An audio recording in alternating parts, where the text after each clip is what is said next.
Are you afraid to risk your hard-earned money in binary options? Well, BinaryOptionsCashback.com give you an ability to invest your money without the risk of the initial deposit. How does it function?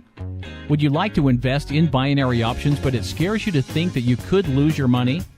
1. Select any broker from our selected web banners. 2. Open an account and deposit the recommended amount. 3. Send us an email to webmaster@binaryoptionscashback.com with the following details: name, broker's name, deposited amount, and the desired method to receive your money back, i.e. PayPal, money brokers, or bank account. And within a short duration of 30 days, you will get the return of the deposit. This advertisement comes with no obligations. We don't require any minimum amount of trades, and you can withdraw your deposit whenever you want.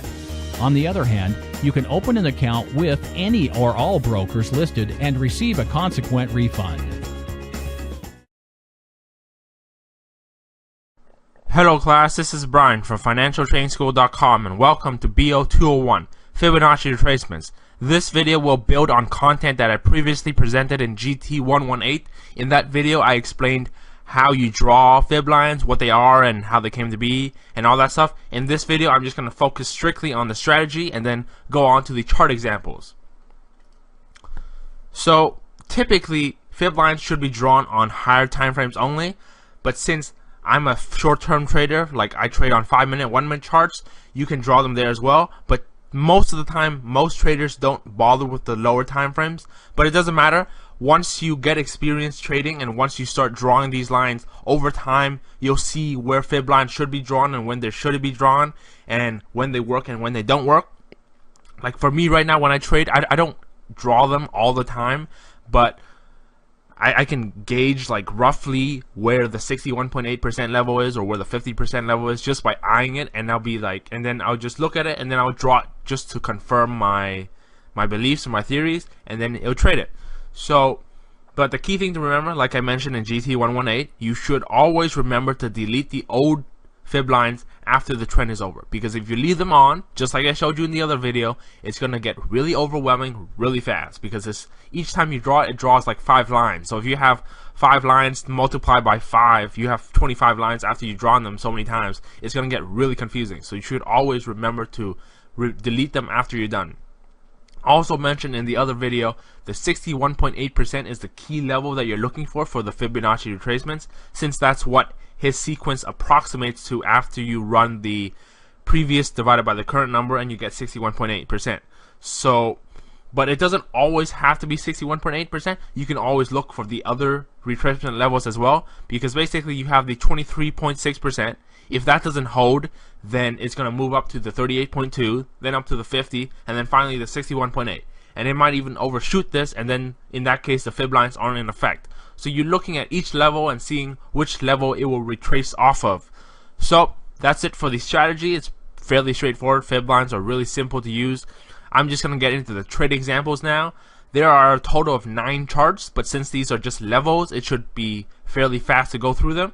So let's get started. So this one uses a combo of the 26 EMA cross on the 1-minute chart, but also it uses the fib lines, which is shown on the 5-minute chart. So there's the low, there's the high. I adjusted it, I guess, to meet there, or maybe not, I don't know, maybe that's just me drawing it crappy because this is my newbie days. I didn't reform my strategies properly back then. So anyways, but this is the fib lines, and the lowest one, so this is an uptrend, this is the pullback, and this is the bounce. So it goes 100% is down here, 0% is up there, and it retraces either 23.6% of this whole thing, or 38.2 of the whole thing, or half of it, or 61.8, which is the popular choice, and that's where it bounced. So this is a combo play of the 26 EMA cross there on the 1-minute chart and the 61.8 fib bounce. This is a fib play for sure, because that's a fib line, and that's again 61.8 on the top there, drawing between that. The solid line represents where it connected it, and the fib lines are the dashed lines, which shows the entry. And it's always, and the numbers are on the side here.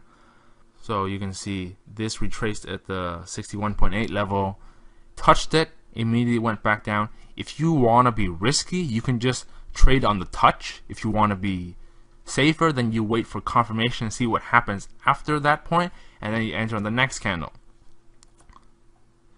This is combination of pin bar and the cross and the fib lines. So this is when everything comes together. You're using candlesticks with fib lines, everything comes together. Clearly there are 2 pin bars there, but anyways, this one I drew from this downtrend here. This is the 5-minute chart, and this one, so that gives a retracement level of 61.8 there. There's a pin bar forming. After it bounced off the 61.8, it forms a pin bar. That's a pretty good confirmation to me. I enter in the next candle, and that wins. And again, we have pin bars forming. So